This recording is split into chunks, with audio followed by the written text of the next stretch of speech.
Few Americans wear the uniform in one war, even fewer in two, but to serve in three major conflicts and spend a lifetime standing for freedom requires a rare kind of courage.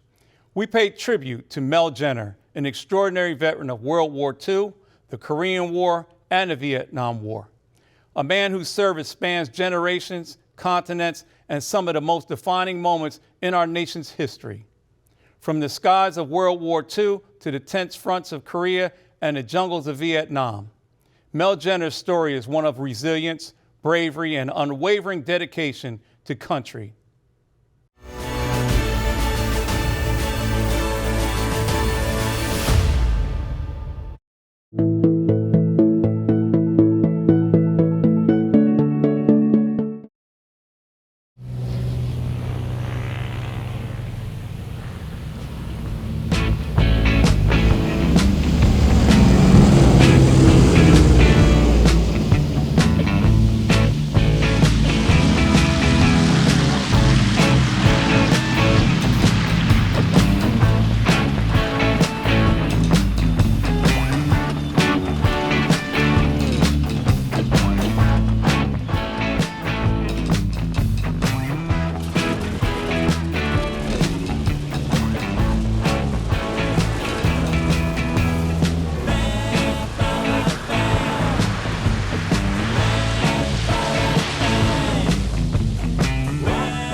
Good afternoon, Chief Master Sergeant Mel Jenner.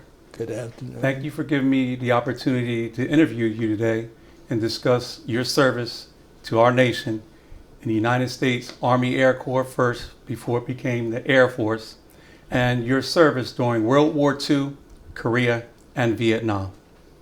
Can you tell me where you were born and where you grew up? I was born in Goodrich, North Dakota, but moved to Detroit, Michigan when I was just 4 or 5 years old. And that's where I went into the Army Air Corps. And how did you first hear about the events leading up to World War II? Well, I had a love for airplanes. I just, every time I'd see one in the air, I'd stop and watch it. And as I grew up, I had a friend that was in the Michigan Air National Guard.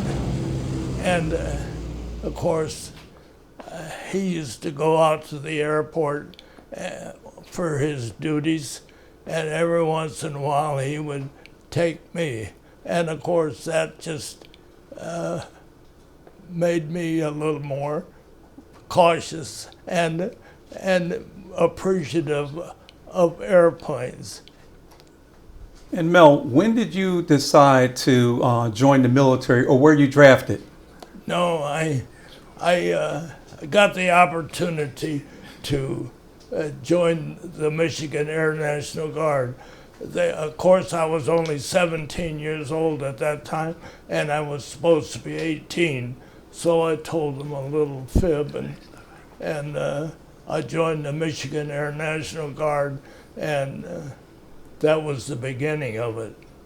And what's your first impressions of military life? Well, I enjoyed it.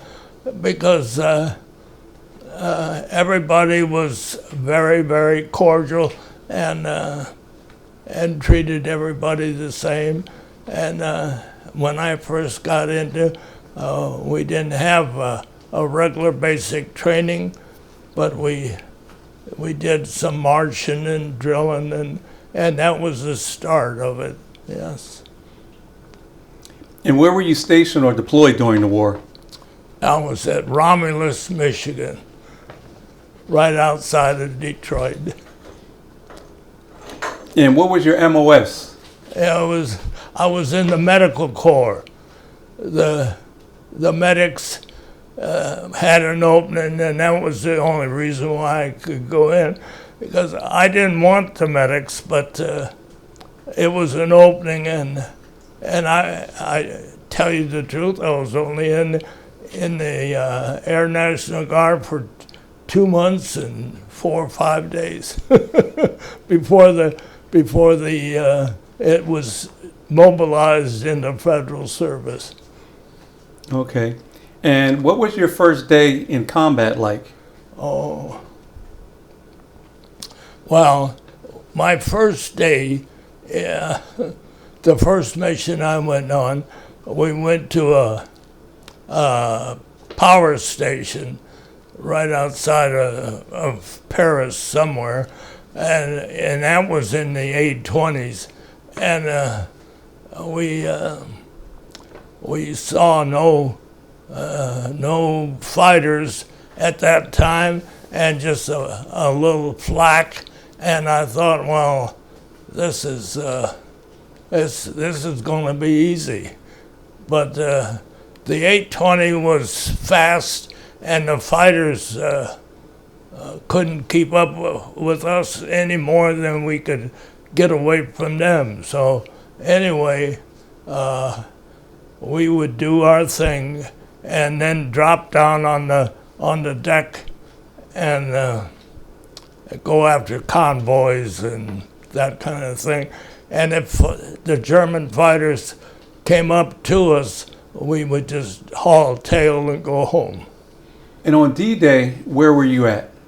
D-Day, well, on D-Day, I was in a B-17 in an airplane that was at that time a heavy bomber, and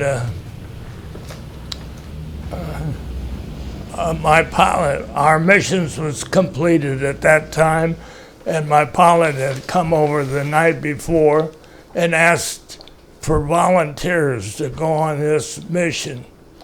And he said, he told us, the whole crew, that nobody would know about it. It was a top secret mission, and nobody would understand, so it wouldn't be on our records or anyway.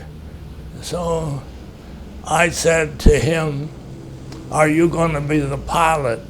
And he said, "Yes." And I says, "Well, if you're the pilot, I'll go with you." But out of my crew, I was the only one that volunteered to go.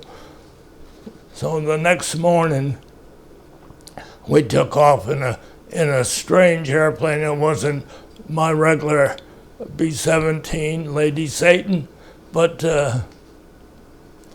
we took off and flew to the coast of France.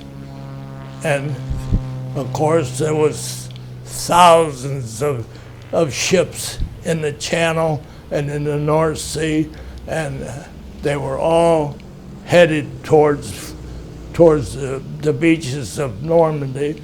And when we got there, the boys was already gone in for a couple hours, and the Germans were shelling, and of course it was. But all we did that day was fly up and down the French coast from one end of the beachhead until the other end. And we did that for about 3 hours. And finally we got to Omaha Beach a number of times and turned around and go back. And at that time, I looked down, and there looked like logs in the water, but it wasn't logs. Of course, it was our boys. And it brings back such terrible memories that at that time I called the pilot and asked him, I says, "Do you see what I see?" He says, "I think so." And I says, "Don't you think we've seen enough?" And he said, we had 2 bird kernels up in the nose of our airplane with some special equipment. And he said, I'll talk to the guys up in front, and if they have any more things they want done, we'll do it, and then turn around and go home. And exactly that's what we did. Was there someone that had a lasting impact on you at that time? Well,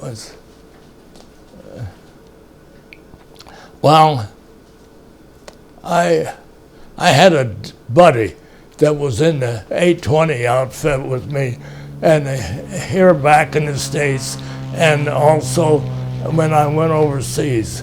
And it seemed like if I went to one school, it wouldn't be long, and he would come and attend the same school I went to, and he was in the same squadron. His name was Oscar McClure. And, but anyway, he was in the 820 outfit that I was in, and when I put in per transfer out of that outfit to go to B-17s, I told him, I says, well, good luck. And I says, I'll see you back in the States. He said, okay. But about 3 or 4 weeks later, I was going from my outfit, the B-17 outfit, to the chow hall one morning, and I saw this guy coming towards us. And the guy that was with me, I said to him, I says, I know that man coming towards us. I says, I can't believe that he came too. And sure enough, it was Oscar.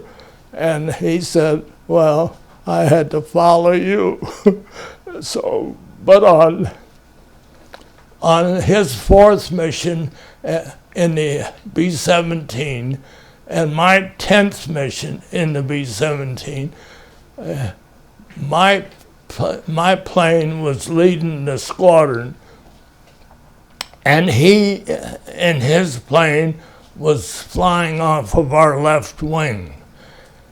Oscar was a ball turret operator, so he was down in the belly of the airplane in that ball turret. And I can remember he looked over towards me with his 2 guns, and he waved them up and down. And of course, I was in the left waist gun of our airplane, and I could see him. And I waved mine back. And about that time,